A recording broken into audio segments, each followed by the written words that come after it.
This isn't your soft launch. This is the hard launch, where we talk about what it takes to build love, businesses, and everything in between. Annie, it is such a pleasure to have you on the pod. You are a legendary event planner. You have been doing this for quite some time, founder of Daughter of Design and founder of Plannie, a marketplace reimagining how couples and planners work together. You've also been named a top planner by some massive media companies and publications like Harper's Bazaar, Martha Stewart, Brides, The Knot, and even Party Slate. So I am so excited to get into this with you and dig into your journey, what got you into weddings, and your journey since then. So thank you again for coming on, and I'm excited to get started. Are you ready to dig in? Yes, thank you for having me, and I'm ready. Shoot with your questions. Let's go back to the beginning. I always like to start here because I am so curious about how people get into the wedding industry initially. I know your background didn't necessarily start in weddings and events. So when did you realize, what was the first moment or what was the inflection point where you first realized that weddings and events wasn't just like a fun, interesting thing, but truly the thing for you that you wanted to pursue a career in? It's kind of two things, right? So the moment that I realized that this could be a whole career was I started it off as like a side gig, right? And then all of a sudden my moonlight thing, the thing that I ran and did after work between like on lunch breaks and stuff like that, was suddenly generating more income than my salary and obviously had more potential to grow. So I was like, I think this could be a whole career for me instead of just this like side fun thing I do. That's amazing. I think that's also a really smart way to start. I too started with a side hustle because until you have experimented in whatever that new thing is, you don't really know if you're willing to like commit fully jumping down that path. And I always tell anybody that asks me, like, what's the first starting point? I'm always like, do it as a side hustle. See if you even love it as much as you think you love it, right? I'm pretty low risk. Like, I'm not a jump in with 2 feet type of gal. Like, and we'll talk about this when it comes to planning as well, but in all things, I'm a gradual, like, submerge into the water as slowly as possible, and just make sure everything's good as I'm going in kinda person. I think that's such a smart way to do it, and if you have early signals, but you're just not sure yet if that you wanna commit fully, right? I mean, why not do a side hustle and figure out how to make that work? Also, you reap the benefits of having multiple streams of revenue during that time, which is, I think, just such a great way of going at it. I know you grew up around interior design. Talk to me more about how big of a role did that play in both your childhood and in shaping your eye for design, aesthetics, and even just the standards that you have for your work in this industry? And it's obviously my company is called Daughter of Design. My whole family does design, interior design, and that's kind of the origin story of that. But I didn't even realize how I kind of describe it like, when you just grow up around something, like let's say your family's really into football, so you just kind of always knew how football worked, and it's just like around, and you didn't have to really study it, or it just was osmosis from being in the room. And so I didn't realize that I had a design skill, or I had like gained from that childhood experience of just literally my toys were sample swatches of like different fabrics and things like that. So you just kinda take it in, and I didn't realize it was a skill until I grew up and I started talking to people and being like, "Can't you see that these don't match?" Or I'm like, "You think that this green and this green go together?" And it just started I started realizing, I'm like, "Oh, everyone can't walk into a room and just, like, visualize and see, like, oh, yeah, like, couch goes there, table goes here, duh," right? And it it only is, like, later and as actually after I started the company, I started to realize, like, "Oh, everyone doesn't see it." And then I started to see, like, how growing up around this kind of family business, like, rubbed off on me. That is so interesting. Do you think that having that eye can be trained, or truly it has to be something that is innately sort of in you from an early age, or a skill that you kind of are born with slash acquire maybe, in those early days because you're exposed to it so much. Do you think, I guess the question is like, do you think that you can learn that later in life and sort of train somebody to have that eye and that aesthetic and that skill for design? Or is it truly something that has to be kind of innately in you or nurtured early on?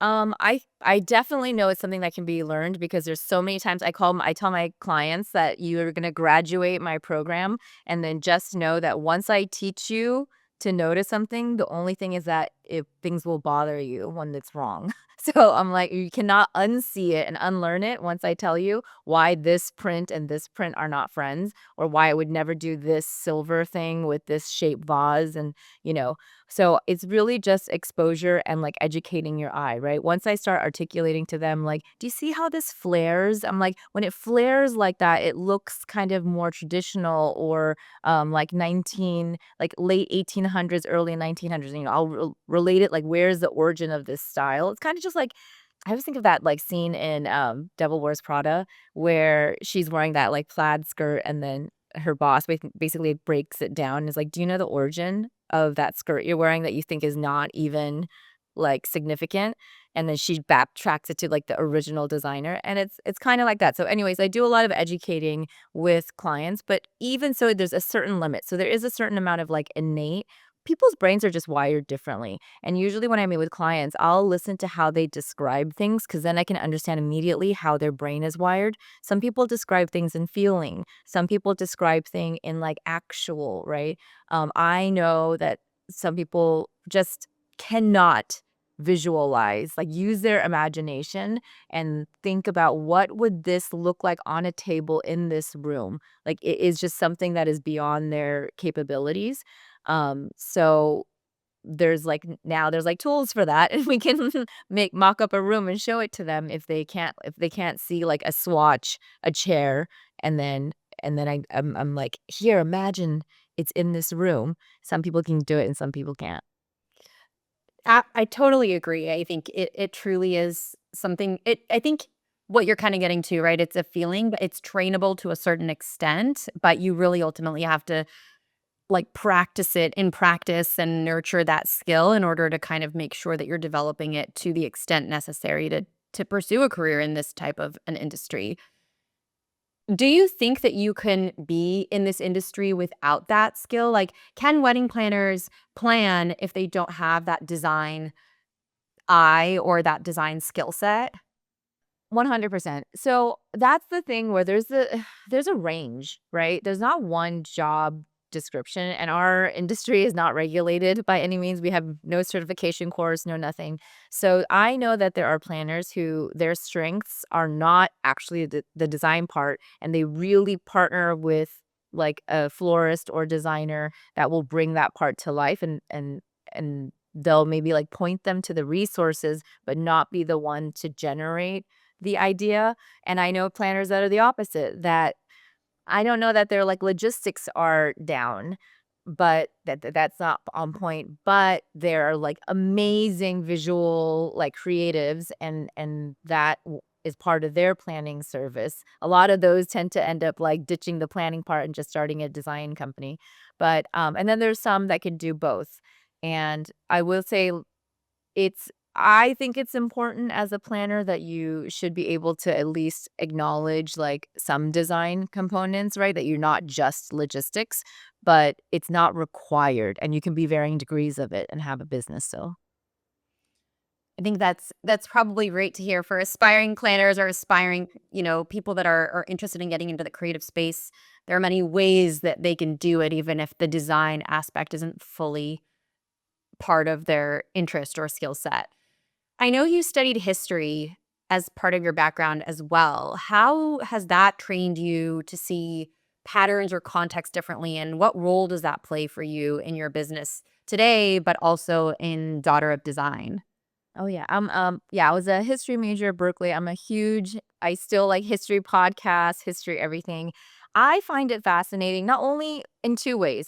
I love just seeing trends in terms of, like, even if it's, like, fashion or architecture or, like, in kind of a creative way, in art and everything, and I wish I minored in art history. That was my regret my senior year. But, it like, there'll be, like, a period always, it's this trend of, like, period of excess goes into this period of minimalism, like, it just swings back and forth, and you just see it throughout all of time, like, this, like, back and forth of, like, Gilded Age, but then, like, Depression, but then Roaring 20, and it's just, like, always this up and down, even, more recent history, you would see something like in, that whole era, if anyone listening or watching remembers, like, what was it called? Like, My Luxury Wedding, or what were those shows that were all about, like, luxury weddings? Oh, I know what you're talking about. I can't think of the Oh, name yeah. of any, but I Okay. know they've had many reality shows of them. It was, Yes. like, the main one that kicked it all off. I think it was on TLC. Anyway, it was, like, what was it called? Anyhow, when that era was, like, the early aughts, like the 2000 to 2008, I can mark it, right? That was glitz. It was crystal chandeliers. It was baccarat. It was excess. It was, like, luxury, luxury, luxury, right? It was, like, this whole new era of luxury weddings in this very bling bling kind of way. Then 2008, recession, and so you just see shift, and all of a sudden, barn weddings, vintage, understated, like, you just see a massive shift down, and it's like it's how I love just seeing how, like, cultural, economic, political, all the stuff that's going on in the world always trickles down to our lifestyles, and then it ultimately will display itself in the wedding of that generation, right? So, That um is so interesting. How would you define what shift are we in now? What are you seeing as the current trend? And then where do you see it shifting in maybe a couple years from now? Generally, the first thing that comes to mind, and I think if you interviewed a lot of wedding professionals right now, they would all say there is a feeling of a conservation. People, I think, just at least I'll speak for the American market. There's a lot of uncertainty in market and just people feeling a little bit more on, like, power reserve mode. You'll hear a lot of people saying that, um like, everyone's calendar on the vendor side, people are saying their calendars are a little sparse, right? But I think there's a multi-pronged reason for that. But, anyhow, but I think one of it is that all that mixed with, I think, extravagant wealth is not not trendy at the moment in terms of, like, putting it on display. So, like, a Jeff Bezos wedding wasn't, uh wasn't, like, let's say, probably given a lot of, like, I don't know, maybe I see, like, a certain kind of press, but it wasn't, what's the word I'm looking for? Like, it wasn't like the wedding of the century, right? Or like the wedding of the year. It was kinda looked down upon as excessive wealth being on display. So, there's a lot of stuff about quiet luxury going on right now. So, if I'm talking I'm obviously just talking about, like, like, the luxury event market, but there is a in this time right now when people are so uncertain, where there is a lot of, like, pain in the news, like financial pain, inflation, just uncertainty about all of that kind of stuff. No one wants to see, unfortunately, a Jeff Bezos private island wedding. It you can have, honestly, someone could spend the same amount of money as he did, but do it in a different way, just so that it doesn't feel so, like, in your face. And while all this stuff is happening, around. So it's kind of just being aware of, like, the times and, what's the phrase I'm looking for? Where they're like, anyways, but yeah, it's just Just kind of being be conscious of the economic environment. And I think I mean, to your point, there's so many unknowns, and the political economic environment feels so unstable and volatile that nobody wants to see someone like on an island flashing their wealth in your face through a wedding. Which makes sense, right? I'm not surprised to hear you say that. How do you see it shifting maybe in the next few years, just given the patterns that you've seen in the past? so I already see a little bit, like, we've had this moment of, it's gone from this very visible wealth to now this, like, quality wealth, right? Like, that's what quiet luxury to me is, like, everyone and their mom has to have, like, a nice now it matters so much tabletop. Like, your plate has to be nice, your glass has to be nice, your fork has your napkin, like, all of it is there's a lot of concentration on these things, and they're all upgrades, and they all cost something, but it's not like, "Oh my god, can you believe she got like, a plate with a design on it?" It just doesn't scream in your face excess. So in terms of, like, what do I see as the next shift? Um I'm gonna say it. I think when things feel more stable and because people get tired, right? And then they wanna do the opposite thing, and I think they will wanna be a little bit more showy, and it'll like, something will happen, and it'll be okay to be, like, diamond crusted all over again, and that will just be the look. I think it just swings back and forth, so I think we're too early in this. It's not gonna be for a minute. Like, Maybe it's not Taylor Swift's wedding will be that inflection point. I think we're all waiting to see what Taylor Swift's wedding is gonna be like. I'm assuming it'll be a little glitzy. Just my guess. I don't know. I think by the I don't know. I think she's a showgirl glitzy, but I Who would say knows? I don't know enough about her I'm not Yeah. gonna on this. Yeah. But, I hear what you're saying. I think it's a matter of just, people get bored of the current trend and eventually it's gonna shift, and how it shifts is still a little unknown because 'cause we're so early in this current trend that we're seeing. Literally, it will one movie or one influential series to change a whole like, to sweep and create a movement. So, like, when Bridgerton happened, all of a sudden, the next season of dresses were a little bit more, like, of that era, and then and it's like that, Downton Abbey were kind of like a whole moment, and so it's always interesting to see, like, how a what's happening in pop culture and that's my excuse for paying doing so much TikTok. I'm like, "Oh, I'm doing it for work to just be on top of, like, what is pop culture." But it is, like, even this whole heated rivalry moment that's happening. I mean, it's not coming into weddings necessarily, but it is something to pay attention to because it can, like, bleed into, social events. Absolutely. And I think that's actually really important, right? You have to keep a pulse on what's going on, whether not just wedding trends, but also external trends outside of the wedding industry if you're designing in the space, because it does trickle down ultimately to how people want to spend their money on their wedding day, what people want to do with their design, how they're thinking about overall the experience. So it's really interesting to hear you say that. I want to talk a little bit more about now your journey. How did you intentionally start moving into wedding planning? And, what were the early days of standing up Daughter of Design, and how did you start to build that client base? What did that look like for you when you were just getting the business going? Yeah, so I was thinking about that the other day, and it wasn't by design at all. Like, I wish I could say I had like a business plan and I dreamt about this business and I was gonna do it. I actually was gonna go a totally different direction, but it was back to, economic and like business news. I graduated around the dot-com bust. So at that time, nobody was hiring. I mean, it was just and I was in the Bay Area. It was just like a sad, sad time, and I had been working during college. I had been working at the San Francisco Opera doing events. So I thought I wanted to do institutional events, corporate events. That's all I knew. I never thought about weddings. I didn't know about weddings. But when I was graduating and I was just looking for I actually ended up working in bankruptcy law randomly but also was looking for like some part-time stuff to keep up the event side of my world. But not even like a conference room holiday party was going on during that time. It was like slim options. The only event related job that had a posting was a wedding planner in the Bay Area who needed a part-time assistant. And I was like, all right, well, I've never like thought about weddings, but this is literally the only event related job going. And that's one of the things I kind of learned about weddings is that it's really recession proof.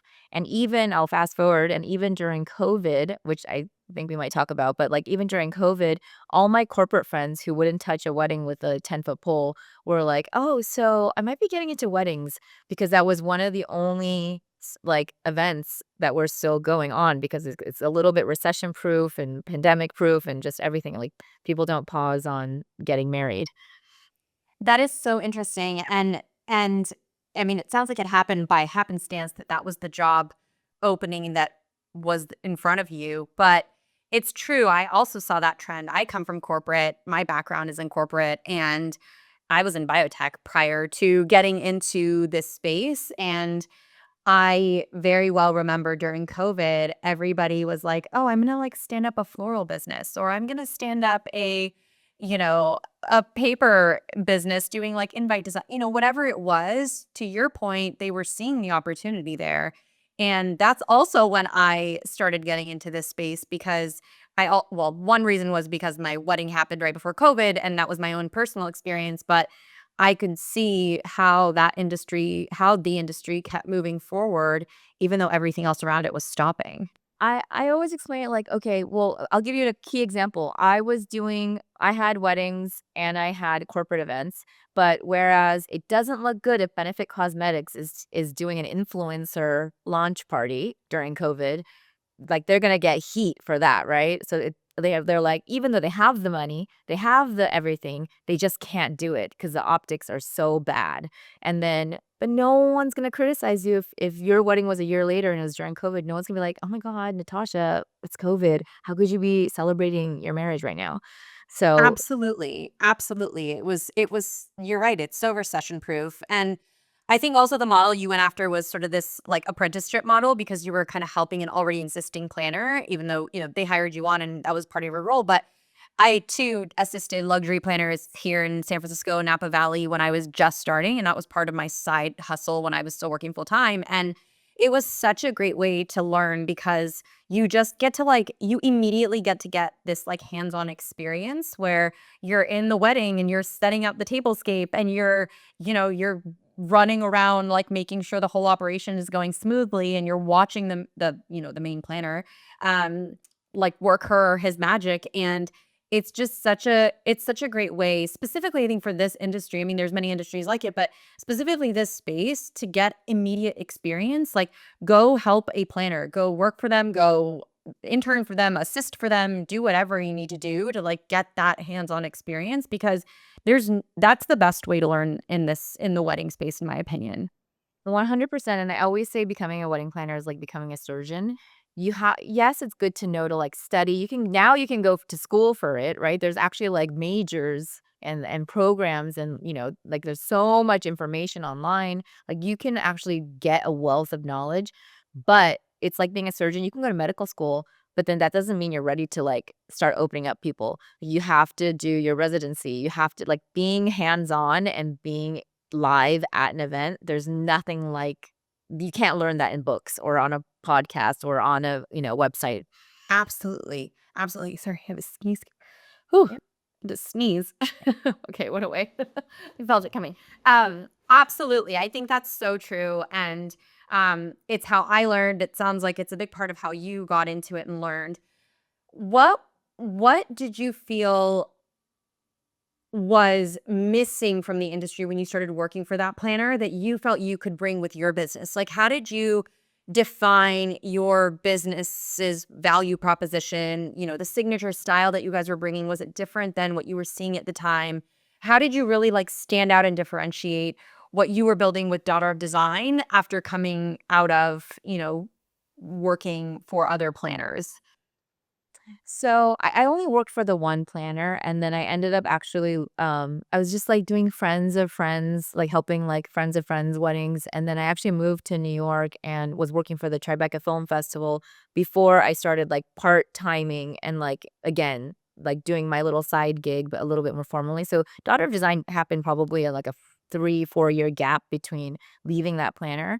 So I can't say I was like, I see a problem and I see a hole in the market. It wasn't that thought out. But if I look back now, I knew after I worked with the planner and I took on a lot of the role, I realized that I felt like I was much more organized and responsive.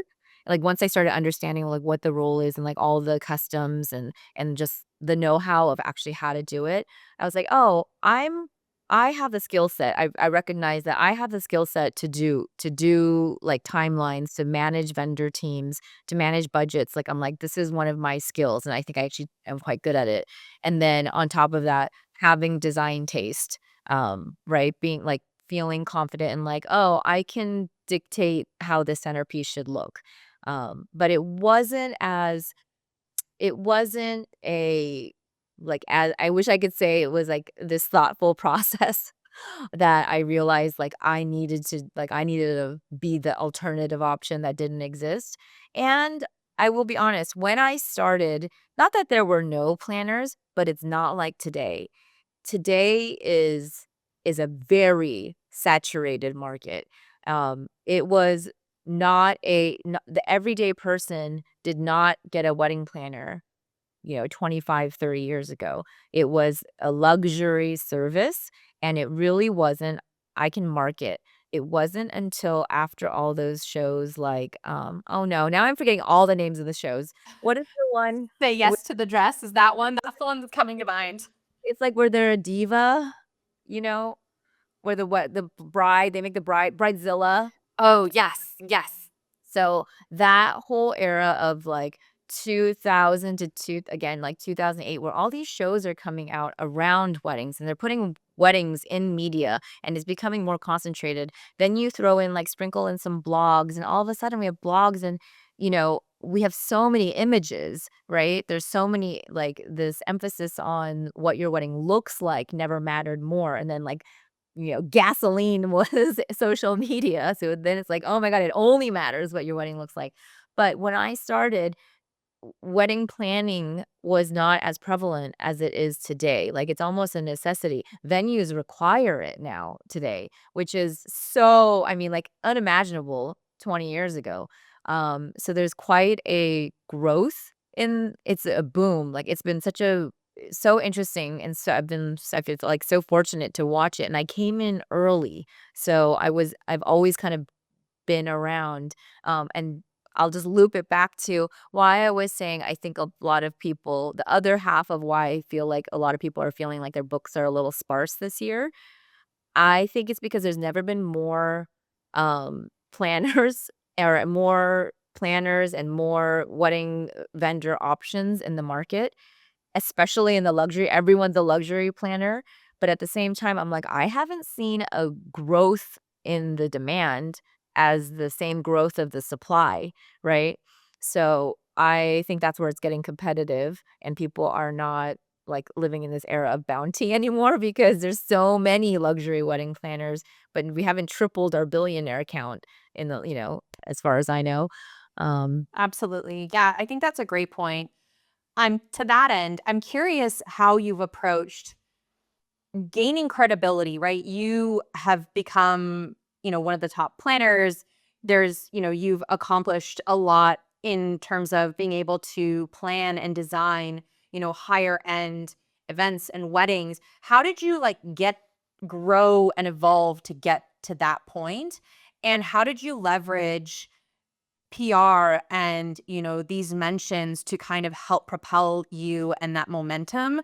Because I think a lot of maybe, aspiring planners or people in this industry, given it's more competitive and it's harder to stand out, a big question perhaps on their mind is how do they, how do they stand out? How do they get those PR mentions? How do they leverage PR or media in a way where they can kind of propel their business and that momentum in their business? And you are someone that has kind of grown and evolved the business to that point and have accomplished a lot of really great mentions in the media. And I'm curious what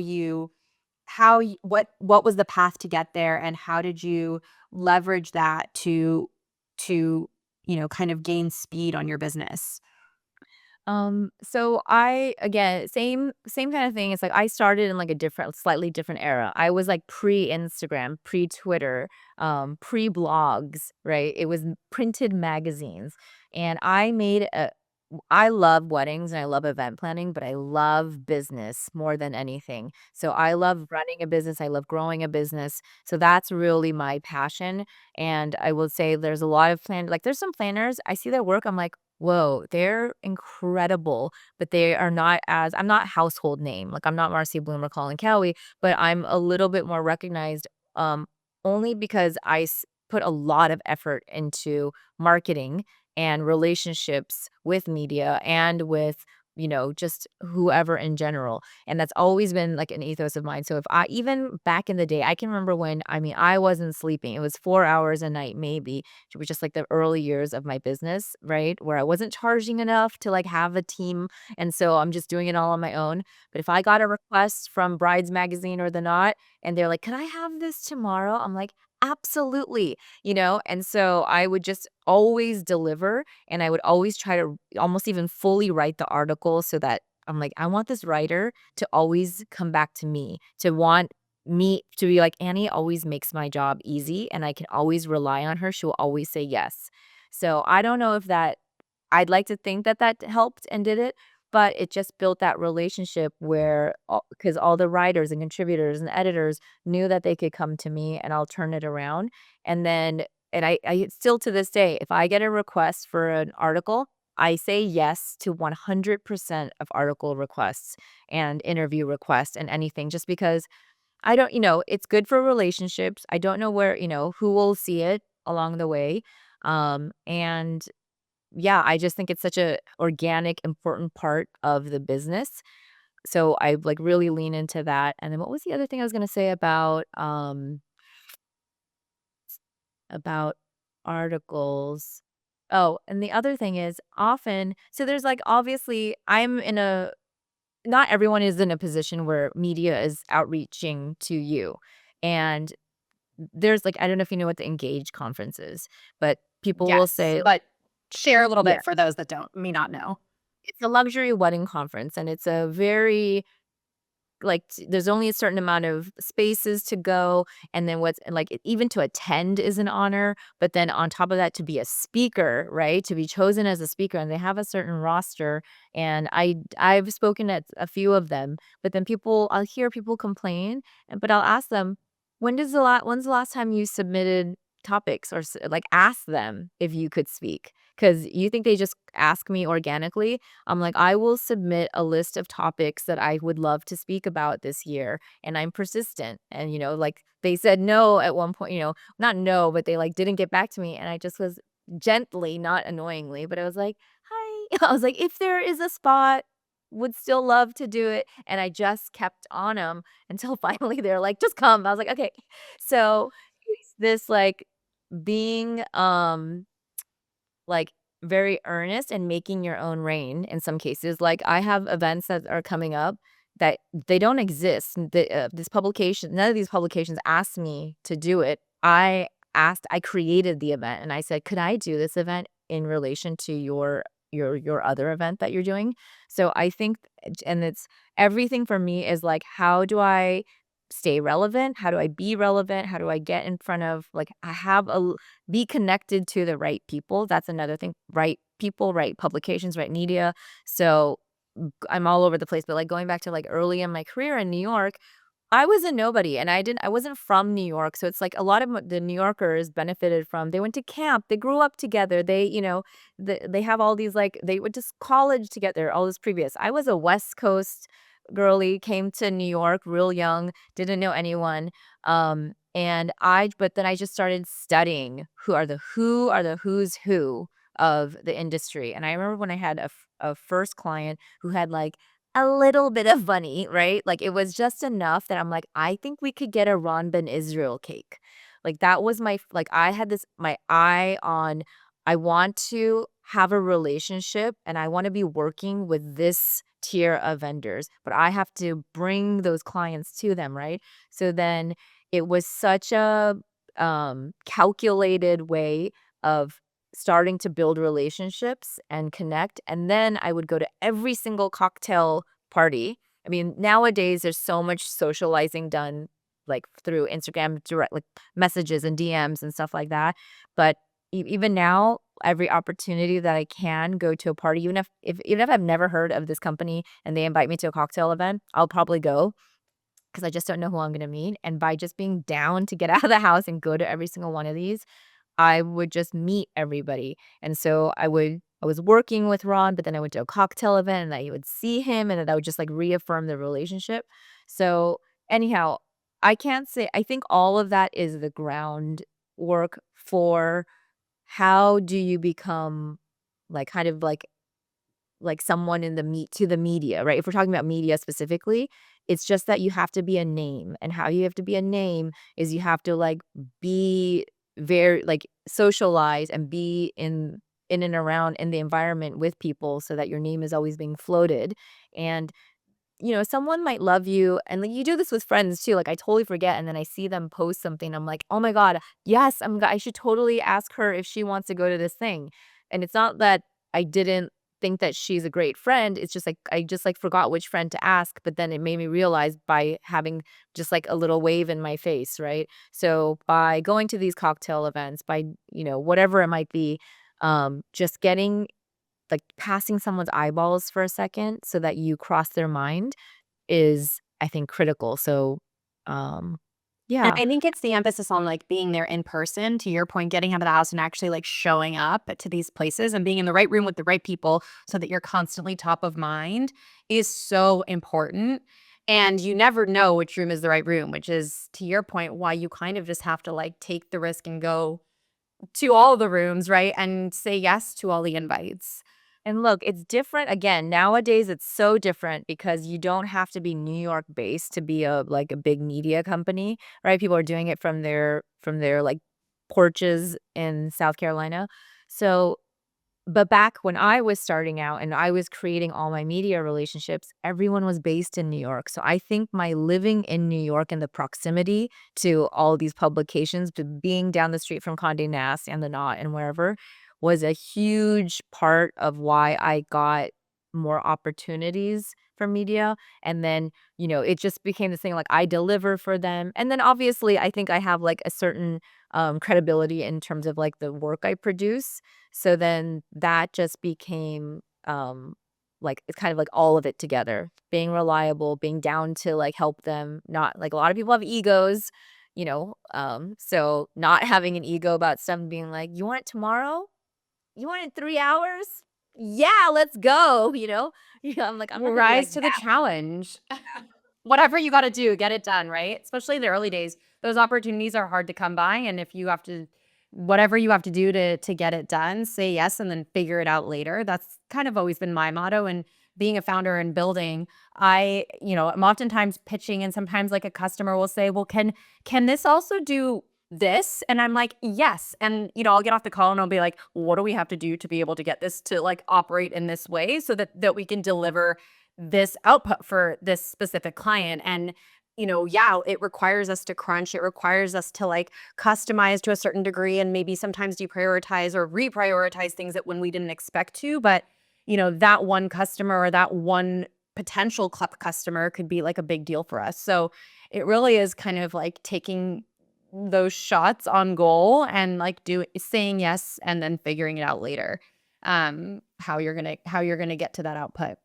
Okay, I want to switch gears a little bit to your earlier point about loving the business aspect. You are now the founder of Plannie, which is a marketplace for planners that can connect with clients, brides to be, or anybody that's planning an event, and you can hire them on hourly. I would love to understand what inspired Plannie and what was the pain points that how did you realize this is the pain point that we want to solve for with Plannie? Yeah. Okay.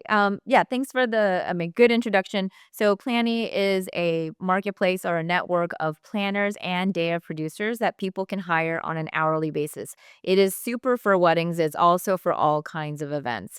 And the gist of it is it's not replacing full service wedding planning.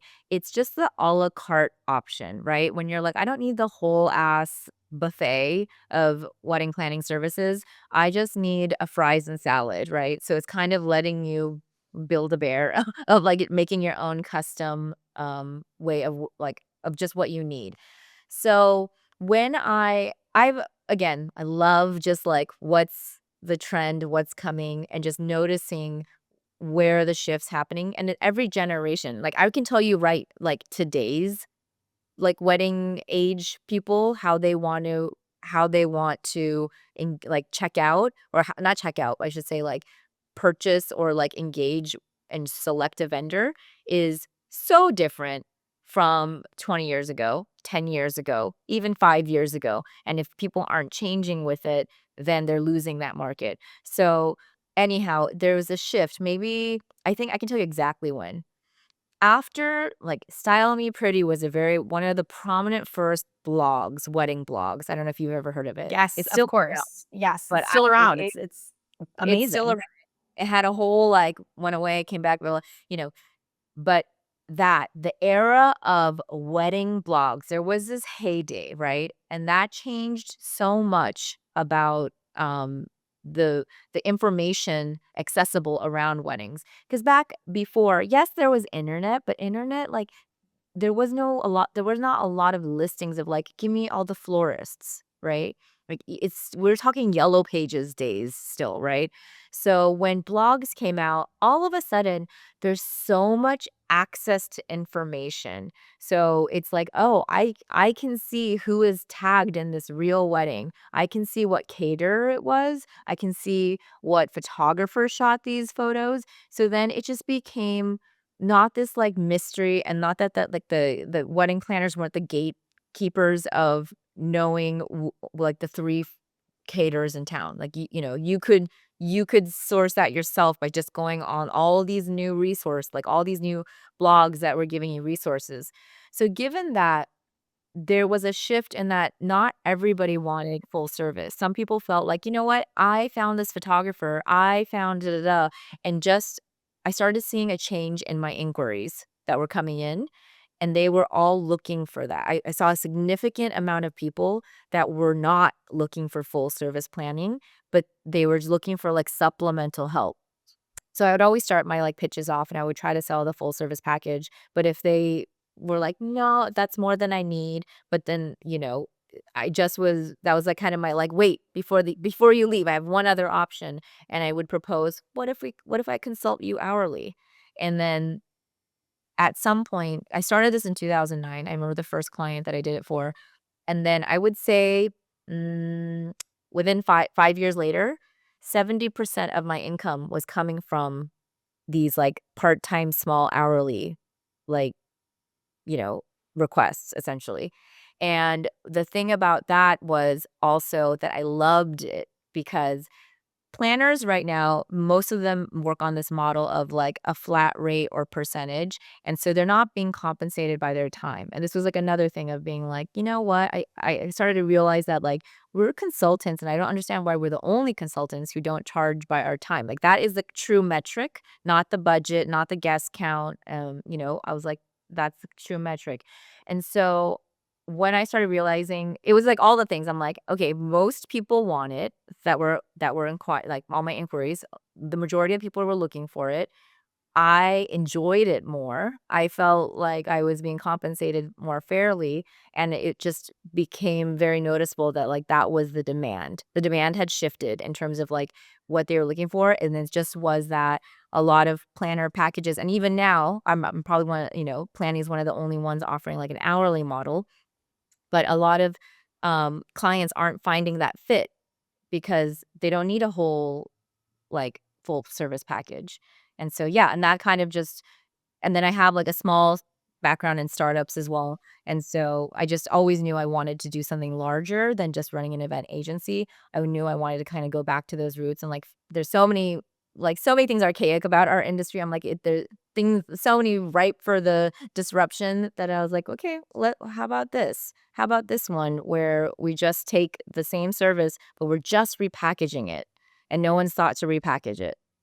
I love that. I think, you truly built something the way that they tell founders they should, right? Live the problem and then build around that. And you lived the problem and you saw firsthand that this was what people were asking for before you started building.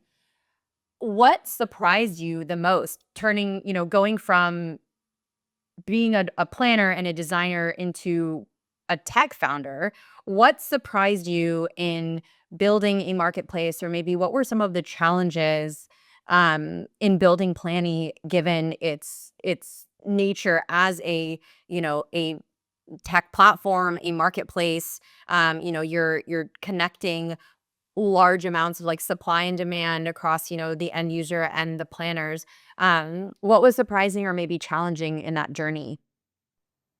Um, I mean, it was challenging, but I won't say negative. Like, enjoy the like, obviously the technical world. Like, I like probably how comfortable someone who's worked in tech their or whatever industry their whole life.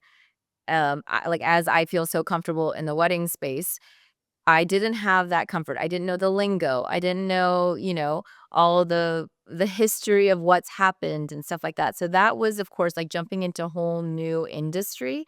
But same thing, just like studied. I did like summers. I did like a tech summer school. I've signed up for like so many like cohorts and like things and just immerse myself until like I'm like I can until I felt comfortable being able to speak the lingo. I'm still probably behind.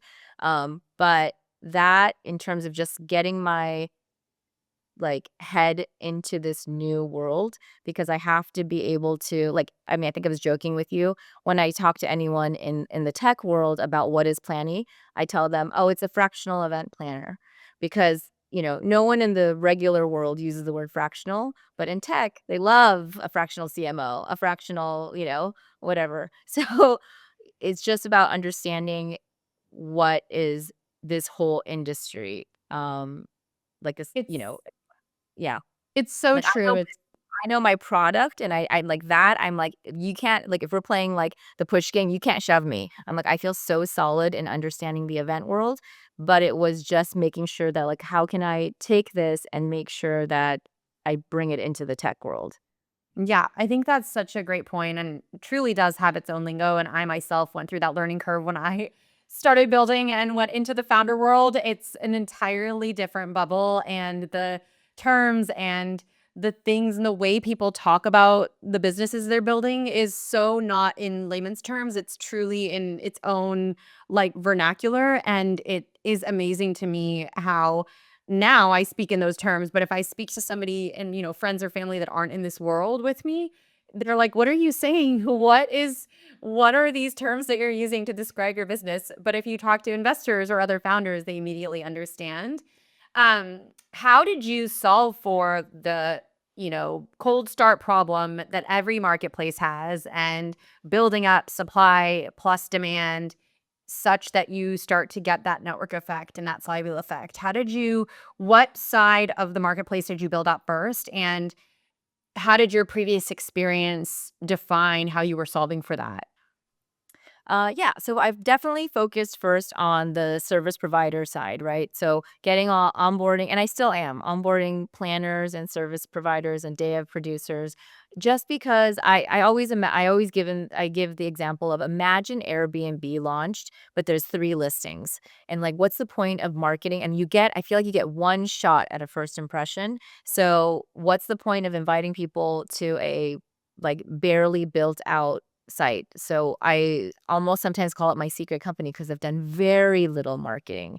And we're just actually, I'm excited. Like in the next like few quarters, we should be doing like a lot of heavy marketing, which is never really something I've done because there's been so much Perfect. time to building. I wanted infrastructure. I wanted obviously a like a supply base to fulfill any requests. So one of my first kind of, like, for me, what I think is a natural way to market and launch and generate is to use, obviously, why not, all the connections I have and all the, vendors and like, partners in the event industry that we have outside of wedding planners. So, if you know how it goes, and again, being just kinda, like, so inside the wedding world and event world, when there's no planner, a lot of those duties offset to the caterer and the venue. They are the ones that absorb those extra duties. So especially I'm like, I'm gonna solve your problem too. So we're gonna make this a win-win-win because you poor caterer who is just like, why am I building this thing that they bought on Etsy? Like that's not a caterer's job. That's not your event like venue's job. That's my job, right? That's like me and my team when like when no one else is handling it, we're managing, someone can't find like the guest. I don't know, like, always happens. The seating chart is wrong, like, something happened, someone brought an extra date, someone something happened, and so figuring that part out is the planner's job to, like, guest relation and troubleshoot and figure all of that out. Um, yeah.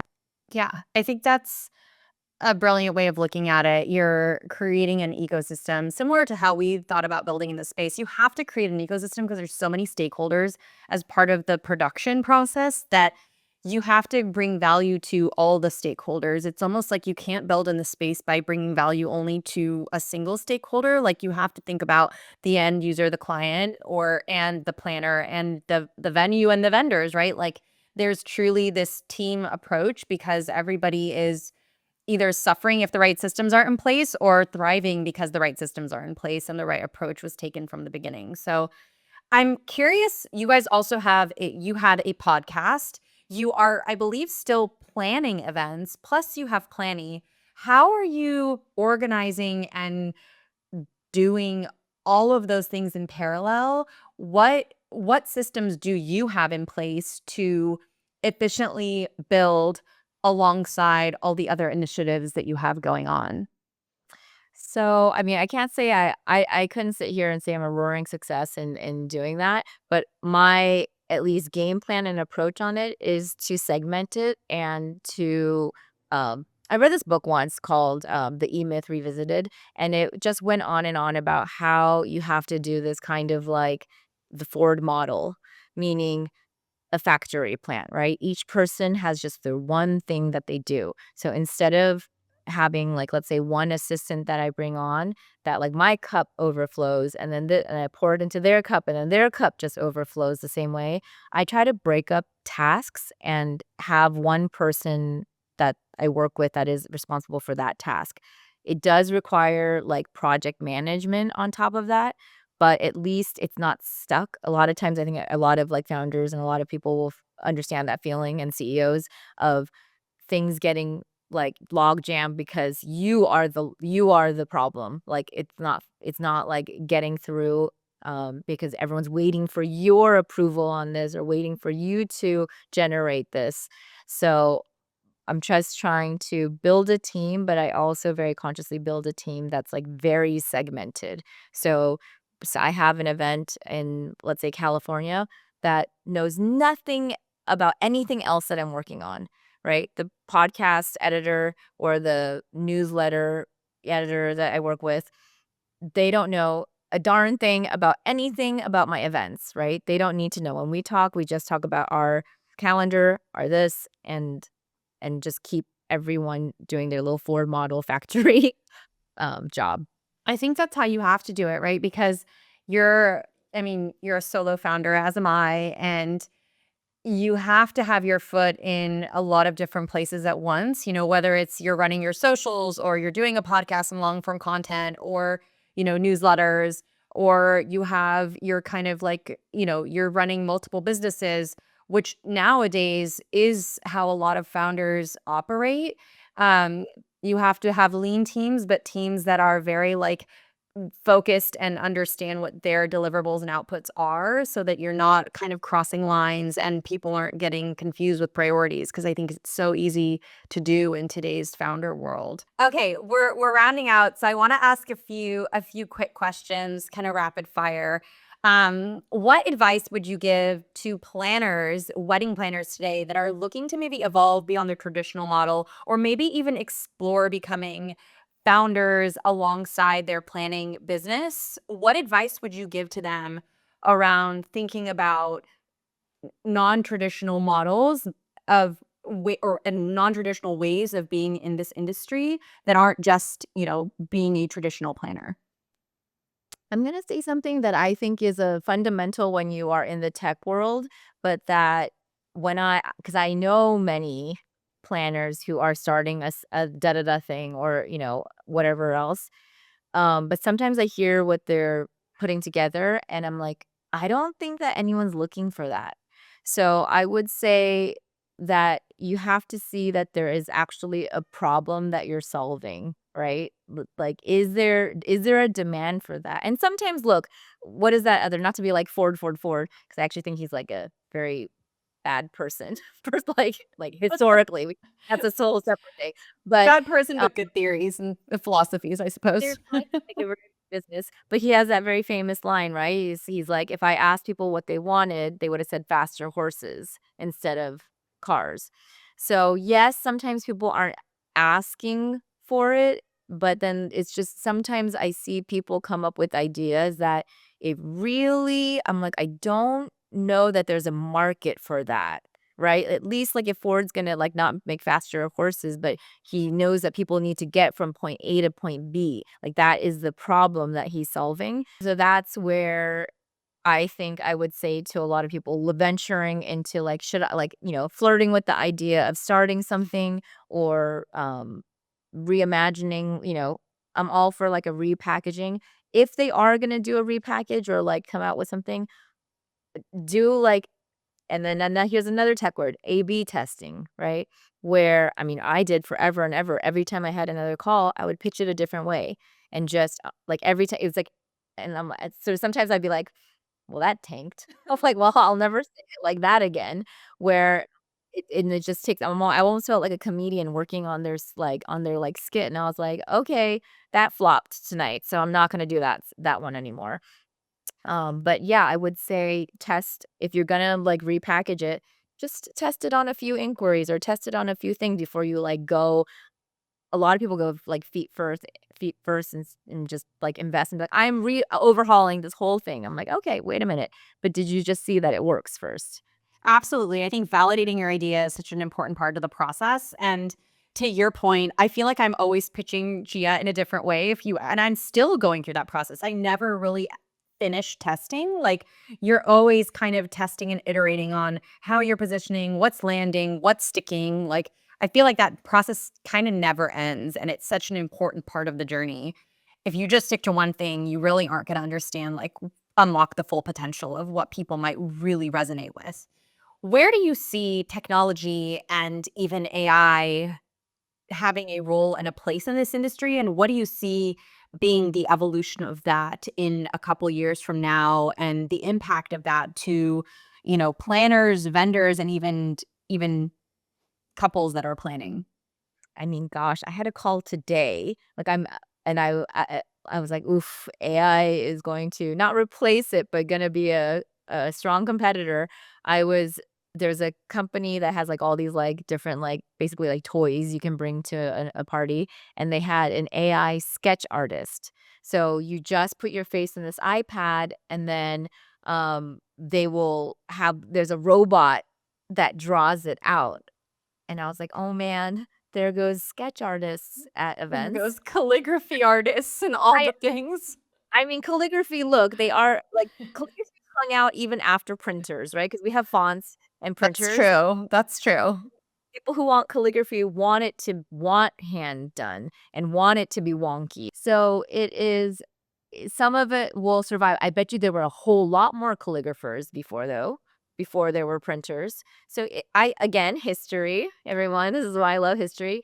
Throughout time, innovation has always changed business and the cotton ginny, the Gutenberg's press, like everything has replaced human, but I feel like somehow there's been, like, new jobs that get created then. In those advancements, something gets made, and then those workers just have to kinda keep shifting, and going with the time and going with whatever is needed. So in terms of how yes, I think, like, an AI hand robot maybe, like, replacing a sketch artist. Um, yes, I think, like, I use it a ton for, like, making like, timelines or I'm like, gosh, even when I'm coming up with, like, design ideas, it's like I bounce it off of AI to be like, "But what if okay, I have this theme in this venue, what are some ideas?" And not that it's just like it's just a like a thought starter. I'm like, "Oh, no, I don't like that, but okay, I could take that and make it this." So I think it's inevitable. It's gonna get infused into our workplace. It already has, right? Everyone's like writing emails with it and using it. And I think it's such a helpful tool.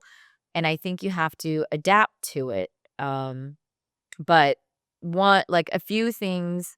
I think will always, at least for now, require a human touch, and that would be on site, right? So one of the things I know we've talked about privately is about the idea of like a day of producer, because one of the things that, you know, that I always tell people that we like two things that we learned from COVID is that nobody wants to go on a virtual vacation and no one wants to go on a virtual events suck.